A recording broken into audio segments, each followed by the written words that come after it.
Hi friends, இன்னைக்கு கதை பார்க்கலாமா? வாங்க. என் பெயர் லதா. எனக்கு வயது 41. நான் சொல்வது என் வாழ்க்கையில் உண்மையாக நடந்த ஒரு சம்பவம். அந்த ஒரு இரவு என் மகளை பற்றிய என் எண்ணத்தையே மாற்றியது. என் கணவர் இறந்து 5 வருடங்கள் ஆகிவிட்டன. அதிலிருந்து என் உலகமே என் ஒரே மகள் அனன்யா. அவளுக்கு இப்போது 17 வயது. படிப்பில் முதல் மாணவி. யாரிடமும் சத்தமாக பேச மாட்டாள். வீட்டிற்கு நேரத்திற்கு வருவாள். என்னிடம் எதையும் மறைக்க மாட்டாள் என்று நான் முழுமையாக நம்பினேன். ஆனால் ஒரு நாள் என் நம்பிக்கை சோதிக்கப்பட ஆரம்பித்தது. அன்று இரவு திடீரென்று எனக்கு தண்ணீர் தாகம் எடுத்தது. மணி 2 இருக்கும். சமையலறைக்கு போக எழுந்தேன். அப்போது மெதுவாக வீட்டின் முன்கதவு திறக்கும் சத்தம் கேட்டது. நான் பதறிப்போய் ஹாலில் இருந்து பார்த்தேன். கதவை மெதுவாக திறந்து வெளியே சென்றது என் மகள் அனன்யா. அவள் சுற்றி யாரும் இருக்கிறார்களா என்று பார்த்தாள். பிறகு கதவை மெதுவாக மூடிவிட்டு தெருவின் இருட்டுக்குள் நடக்க ஆரம்பித்தாள். எனக்கு ஒன்றுமே புரியவில்லை. இந்த நேரத்தில் அவள் எங்கே போகிறாள்? என் மனம் 1000 கேள்விகளை கேட்டது. அன்று நான் அவளை பின்தொடரவில்லை. ஒருவேளை ஏதாவது அவசரமாக வெளியே சென்றிருப்பாள் என்று நினைத்தேன். ஆனால் மறுநாளும் அதே நேரம், மீண்டும் கதவு திறக்கும் சத்தம். மீண்டும் அனன்யா வெளியே சென்றாள். அவள் முகத்தில் பதற்றம் இருந்தது. யாருக்கும் தெரியாமல் செல்ல வேண்டும் என்பது போல அவள் வேகமாக நடந்தாள். இப்போது எனக்கு சந்தேகம் வந்தது. 3வது நாள் நான் முடிவு செய்தேன். இன்று எப்படியாவது அவளை பின்தொடர வேண்டும். இரவு 2 மணி. அவள் மீண்டும் வெளியே கிளம்பினாள். அவளுக்கு தெரியாமல் நானும் சில அடி தூரத்தில் நடந்தேன். தெருவில் யாருமே இல்லை. நாய்கள் மட்டும் குரைத்து கொண்டிருந்தன. அனன்யா அடிக்கடி திரும்பி பார்த்து கொண்டே நடந்தாள். நான் ஒரு மரத்தின் பின்னால் மறைந்தேன். சிறிது நேரத்தில் அவள் எங்கள் ஊரின் பழைய பூங்காவை அடைந்தாள். அந்த பூங்கா இரவு நேரத்தில் யாரும் வராத இடம். அங்கே ஒரு பழைய மரத்தின் அருகே அவள் நின்றிருந்தாள். என் இதயம் வேகமாக துடித்தது. அப்போது இருட்டிலிருந்து ஒரு நிழல் அவளை நோக்கி வந்தது. அது ஒரு ஆண். எனக்கு உலகமே சுழன்றது. அனன்யா இந்த நேரத்தில் ஒரு ஆணா? அனன்யா இந்த நேரத்தில் ஒரு ஆணா? அவளிடம் ஏதோ ஒரு பையை கொடுத்தான். அவளும் அவனிடம் ஏதோ ஒரு கவரை கொடுத்தாள். இருவரும் மெதுவாக பேசிக் கொண்டிருந்தார்கள். நான் அருகில் செல்ல முடியவில்லை. என் கால்கள் நடுங்கின. சில நிமிடங்களில் அந்த ஆண் வேறு வழியாக நடந்து சென்றான். அனன்யாவும் வீட்டிற்கு திரும்பி வந்தாள். நான் அவளுக்கு முன்பே வீட்டுக்குள் வந்து படுத்துக்கொண்டேன். அவள் எதுவுமே நடக்காதது போல தூங்கிவிட்டாள். ஆனால் எனக்கு அந்த இரவு முழுவதும் தூக்கமே வரவில்லை. அடுத்த நாள் காலை அவளை பார்த்தபோது அவள் மிகவும் சோர்வாக இருந்தாள். உடம்பு சரியில்லையா என்று கேட்டேன். இல்லம்மா, கொஞ்சம் தலைவலிதான் என்று சிரித்தாள். அந்த சிரிப்பு கூட எனக்கு பொய்யாக தோன்றியது. அன்று மதியம் அவளுடைய பள்ளி பையை சுத்தம் செய்யும்போது ஒரு சிறிய கவர் கீழே விழுந்தது. அதை திறந்து பார்த்தேன். உள்ளே 2000 ரூபாய் இருந்தது. அதோடு ஒரு சிறிய காகிதத்தில் நாளையும் அதே நேரம் என்று எழுதப்பட்டிருந்தது. என் கைகள் நடுங்க ஆரம்பித்தன. இந்த பணம் எங்கிருந்து வந்தது? அந்த ஆண் யார்? ஏன் 2 மணிக்கு மட்டும் சந்திக்கிறார்கள்? அவள் என்னிடம் எதற்காக இதை மறைக்கிறாள்? இந்த கேள்விகள் அனைத்தும் என் மனதை கொஞ்சம் கொஞ்சமாக தின்று கொண்டிருந்தன. அன்று இரவு எனக்கு ஒரு நிமிடம் கூட தூக்கம் வரவில்லை. கடிகாரம் மெதுவாக 2 மணியை நெருங்கியது. அனன்யாவின் அறையை கவனித்து கொண்டே இருந்தேன். மணி சரியாக 2 அடித்தது. அவள் மெதுவாக எழுந்தாள். விளக்கை போடவில்லை. அலைபேசியின் ஒளியை மட்டும் பயன்படுத்தி ஒரு சிறிய பையை எடுத்தாள். அதற்குள் ஏதோ ஒன்றை வைத்தாள். பிறகு காலில் செருப்பு கூட அணியாமல் கதவை திறந்து வெளியே சென்றாள். இந்த முறை நான் அவளை இன்னும் அருகிலிருந்து பின்தொடர்ந்தேன். சில நிமிடங்களில் அவள் மீண்டும் அதே பூங்காவுக்கு சென்றாள். ஆனால் இந்த முறை நேற்று வந்த ஆள் அங்கே இல்லை. அதற்கு பதிலாக கருப்பு நிற கார் ஒன்று நின்றிருந்தது. காரின் கண்ணாடிகள் முழுவதும் கருப்பு ஸ்டிக்கர் ஒட்டப்பட்டிருந்தது. உள்ளே யார் இருக்கிறார்கள் என்று பார்க்க முடியவில்லை. காரின் பின்பக்க கதவு மெதுவாக திறந்தது. அனன்யா தயக்கத்துடன் உள்ளே பார்த்தாள். உள்ளே இருந்தவர் அவளிடம் ஏதோ பேசினார். அவள் தலையசைத்தாள். பிறகு தன் கையில் இருந்த சிறிய பையை அவரிடம் கொடுத்தாள். உடனே அந்த நபர் ஒரு கவரை அவளிடம் கொடுத்தார். அவள் அந்த கவரை பையில் வைத்துக்கொண்டு எதுவும் பேசாமல் திரும்பி நடக்க ஆரம்பித்தாள். எனக்கு ஒன்றுமே புரியவில்லை. கார் சில வினாடிகளில் அங்கிருந்து வேகமாக கிளம்பியது. நான் அதன் நம்பர் பிளேட்டை பார்க்க ஓடினேன். ஆனால் சேரும் மண்ணும் படிந்து இருந்ததால் கடைசி 2 எண்கள் மட்டும் தெரிந்தது. 47. அவ்வளவுதான். வீட்டிற்கு வந்த பிறகும் என் மனம் அமைதியாக இல்லை. மறுநாள் காலையில் அனன்யா பள்ளிக்கு சென்ற பிறகு அவளுடைய அறையை முழுவதும் தேட ஆரம்பித்தேன். அலமாரி, மேஜை, புத்தகங்கள் எல்லாவற்றையும் பார்த்தேன். எதுவும் கிடைக்கவில்லை. கடைசியாக அவளுடைய பள்ளி பையின் உள்ளே இருந்த சிறிய ஜிப்பை திறந்தேன். அதற்குள் 3 கவர்கள் இருந்தன. ஒவ்வொரு கவரிலும் பணம். முதல் கவரில் 2000 ரூபாய், 2வது கவரில் 3000 ரூபாய், 3வது கவரில் 5000 ரூபாய், மொத்தம் 10,000 ரூபாய். அந்த பணத்தை பார்த்ததும் என் கைகள் நடுங்கின. என் மகளிடம் இவ்வளவு பணம் எப்படி வந்தது? அவள் என்ன வேலை செய்கிறாள்? அல்லது யாராவது அவளை மிரட்டுகிறார்களா? என் மனம் மோசமான விஷயங்களை யோசிக்க ஆரம்பித்தது. அந்த நேரத்தில் என் பார்வை மேஜையின் கீழே கிடந்த ஒரு சிறிய டைரியின் மீது விழுந்தது. அதை திறந்து பார்த்தேன். முதல் பக்கத்தில் அம்மாவுக்கு தெரியக்கூடாது என்று பெரிய எழுத்தில் எழுதப்பட்டிருந்தது. அதற்கு கீழே தேதிகள். ஒவ்வொரு தேதிக்கும் அருகே 2000, 3000, 5000, 4000 என்று தொகைகள் எழுதப்பட்டிருந்தன. கடைசி வரியில் இன்னும் 25,000 ரூபாய் சேர்ந்தால் போதும் என்று இருந்தது. அதை படித்ததும் என் இதயம் வேகமாக துடித்தது. இன்னும் 25,000 ரூபாய் எதற்காக? அந்த பணத்தை யாருக்கு கொடுக்க போகிறாள்? அவள் எந்த பிரச்சனையில் சிக்கியிருக்கிறாள்? நான் உடனே பள்ளிக்கு சென்று அவளை அழைத்து வர வேண்டும் என்று நினைத்தேன். இந்த வீடியோ பிடிச்சிருந்தா மறக்காம நான் அப்படியே சப்ஸ்கிரைப் பண்ணிருங்க. அப்போது திடீரென்று என் அலைபேசி ஒலித்தது. அது அனன்யாவின் வகுப்பு ஆசிரியர். மேடம், அனன்யா இன்று பள்ளிக்கே வரவில்லை என்றார். என் காலடியில் பூமியே நழுவியது. காலையில்தான் அவள் பள்ளிக்கு போகிறேன் என்று சொல்லிவிட்டு சென்றாள். அப்படி என்றால் அவள் எங்கே போயிருக்கிறாள்? அவள் பொய் சொன்னது ஏன்? அவசரமாக வீட்டை விட்டு வெளியே ஓடினேன். தெருவின் மூலையை அடைந்தபோது தொலைவில் அதே கருப்பு நிற கார் மீண்டும் நின்றிருந்தது. அந்த காரின் கதவை திறந்து அனன்யா உள்ளே ஏறிக்கொண்டிருந்தாள். நான் ஒரு நொடி கூட யோசிக்கவில்லை. அனன்யா என்று சத்தமாக கத்திக்கொண்டே அந்த காரை நோக்கி ஓடினேன். என் சத்தம் கேட்டதும் அனன்யா திரும்பி பார்த்தாள். அவள் முகத்தில் அதிர்ச்சி தெரிந்தது. அம்மா என்று மட்டும் கத்தினாள். அதற்குள் கார் வேகமாக கிளம்பிவிட்டது. நான் முடிந்தவரை பின்னால் ஓடினேன். ஆனால் சில வினாடிகளிலேயே கார் என் கண்களை விட்டு மறைந்தது. சாலையின் நடுவில் நின்றபடியே நான் கதறி அழ ஆரம்பித்தேன். என் மகள் என்னிடம் ஏன் பொய் சொன்னாள்? அவள் யாருடன் போனாள்? அவளுக்கு என்ன ஆபத்து என்று யோசித்தபடியே வீட்டிற்கு திரும்பினேன். 1/2 மணி நேரம் கழித்து கதவு திறக்கும் சத்தம் கேட்டது.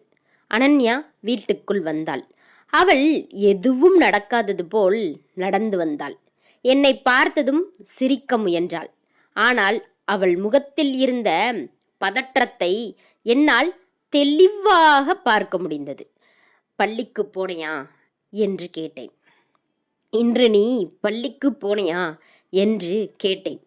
ஆமாம்மா என்று அவள் பதில் சொன்னாள். அடுத்த நொடியே நான் அவள் கன்னத்தில் ஓங்கி அறைந்தேன். அவள் அதிர்ச்சியுடன் என்னை பார்த்தாள். இன்னும் பொய் சொல்ல போறியா? இன்னும் பொய் சொல்ல போறியா?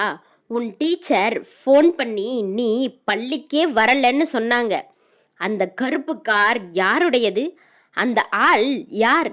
இரவு 2 மணிக்கு எங்கே போற? உன் பையில் இவ்வளவு பணம் எப்படி வந்தது? நீ என்ன வேலை பண்ணிக்கிட்டு இருக்க என்று நான் தொடர்ந்து கேள்விகளை கேட்டேன். அவள் கண்களில் கண்ணீர் வந்தது. ஆனால் ஒரு வார்த்தை கூட பேசவில்லை. அவளுடைய அமைதியே எனக்கு இன்னும் கோபத்தை ஏற்படுத்தியது. இப்பவே சொல்லு, இல்லனா போலீஸ் ஸ்டேஷனுக்கு கூட்டிட்டு போறேன் என்று சொன்னேன். அவள் அழுது கொண்டே, அம்மா அம்மா இன்னும் கொஞ்ச நாள் மட்டும் பொறுத்துக்கோ, நான் எந்த தவறும் செய்யல, என்னை நம்பு என்றாள். அவள் அந்த வார்த்தையை சொன்னாலும் என் மனம் அதை ஏற்கவில்லை. அன்று இரவு அவள் தூங்கிய பிறகு அவளுடைய மொபைலை எடுத்து பார்த்தேன். அதில் ஒரு நம்பர் மட்டும் அடிக்கடி வந்திருந்தது. பெயர் சேமிக்கப்படவில்லை. பெயர் சேவ் பண்ணல. வெறும் எஸ் என்ற எழுத்து மட்டும் இருந்தது. நான் உடனே அந்த எண்ணிற்கு அழைத்தேன். இந்த எண் தற்போது அணைக்கப்பட்டுள்ளது என்ற குரல் மட்டும் கேட்டது. மறுநாள் காலை அனன்யா குளிக்க சென்றிருந்த போது அந்த எண்ணிற்கு ஒரு மெசேஜ் வந்தது. இன்று கடைசி நாள், இனி தாமதம் செய்யக்கூடாது. இன்று கடைசி நாள், இனி தாமதம் செய்யக்கூடாது என்று இருந்தது. என் இதயமே நின்றுவிடும் போல இருந்தது. கடைசி நாள் என்றால் என்ன? இன்று என்ன நடக்கப் போகிறது? அந்த நேரத்தில் அனன்யா குளித்துவிட்டு வெளியே வந்தாள். நான் அந்த மெசேஜை பார்த்து விட்டதை அவள் கவனித்தாள். அவள் முகம் வெண்மையாக மாறியது. அம்மா, என் ஃபோனை ஏன் பார்த்த என்று கேட்டாள். அம்மா, என் ஃபோனை ஏன் பார்த்த என்று கேட்டாள். நீ என்ன ஏமாத்திட்டே இருக்க, இன்று நான் உன்னை விடமாட்டேன் என்று சொல்லிவிட்டு அவளுடைய கையை பிடித்தேன். அந்த நேரத்தில் வீட்டின் வெளியே ஒரு கார் வந்து நின்ற சத்தம் கேட்டது. ஜன்னல் வழியாக பார்த்தேன். அதே கருப்பு கார். இந்த முறை காரிலிருந்து ஒரு வயதான பெண்ணும் வெள்ளை சட்டை அணிந்த ஒரு நடுத்தர வயது ஆணும் இறங்கினார்கள். அவர்கள் நேராக எங்கள் வீட்டை நோக்கி நடந்து வந்தார்கள். அனன்யா அவர்களை பார்த்ததும் அவள் கண்களில் கண்ணீர் வழிய ஆரம்பித்தது. அனன்யா அவர்களை பார்த்ததும் அவள் கண்களில் கண்ணீர் வழிய ஆரம்பித்தது.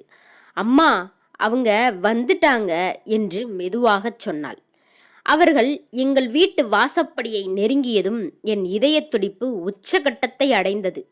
கதவு தட்டப்படும் சத்தம் கேட்டது. நான் அனன்யாவின் கையை இறுக பற்றியபடி கதவை திறந்தேன்.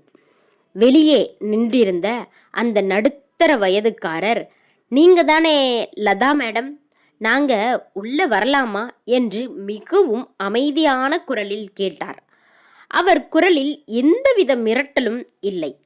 அது என்னை மேலும் குழப்பத்தில் ஆழ்த்தியது. நீங்க யாரு? என் மகளுக்கு என்ன பிரச்சனை?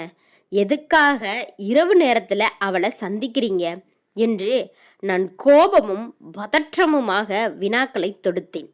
அந்த வயதான பெண்மணி என் கையை பிடித்து, அம்மா லதா, முதல்ல அமைதியாகுங்க, நாங்க யாருன்னு சொல்றோம். நாங்க உங்களையோ உங்க மகளையோ ஏமாத்த வரல என்று கூறிவிட்டு தன் பையிலிருந்து ஒரு அடையாள அட்டையை எடுத்து காட்டினார். அதில் கருணை இல்லம், ஆதரவற்றோர் மற்றும் முதியோர் காப்பகம் என்று எழுதப்பட்டிருந்தது. எனக்கு ஒன்றுமே புரியவில்லை. காப்பகமா? அப்போ அந்த கருப்பு கார் இரவு 2 மணிக்கு பணப்பரிமாற்றம், இதெல்லாம் என்ன என்று கேட்டேன். அந்த நடுத்தர வயதுக்காரர் பேசத் தொடங்கினார். மேடம், என் பெயர் சுரேஷ். இந்த அம்மா பெயர் சாரதா. நாங்க ஆதரவற்ற முதியோர்களுக்கான இலவச காப்பகம் ஒன்றை நடத்திட்டு வர்றோம். 5 வருடங்களுக்கு முன்னாடி உங்க கணவர் இறந்ததுக்கு அப்புறம் உங்க குடும்பம் பொருளாதார ரீதியா எவ்வளவு கஷ்டப்பட்டுச்சுன்னு உங்க மகளுக்கு தெரியும். ஆனா அவ எப்பவுமே மத்தவங்களுக்கு உதவி செய்யணும்னு நினைப்பவள். அவர் தொடர்ந்தார். அவர் தொடர்ந்து பேசினார்.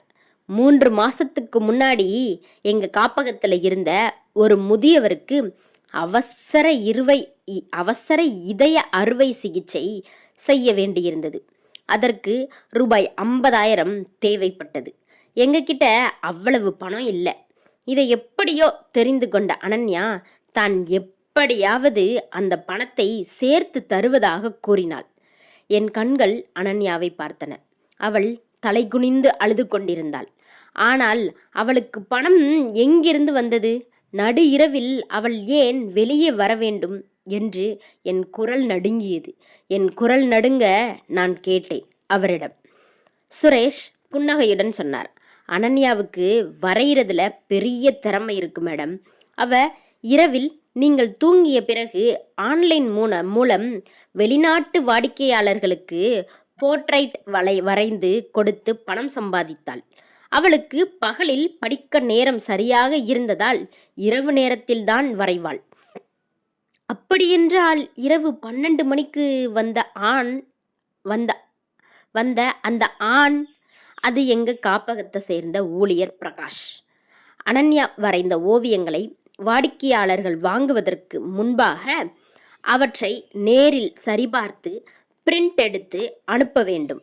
உங்க அம்மாவுக்கு தெரிந்தால் தன் படிப்பை பாதிக்கும் என்று பயந்து நீங்க கவலைப்படுவீங்க என்பதற்காகத்தான் அவளுக்கு வரைவதற்கு தேவையான பொருட்களையும் ஓவியங்களையும் இரவு நேரத்திலேயே ரகசியமாக பரிமாறிக்கொண்டார்கள்.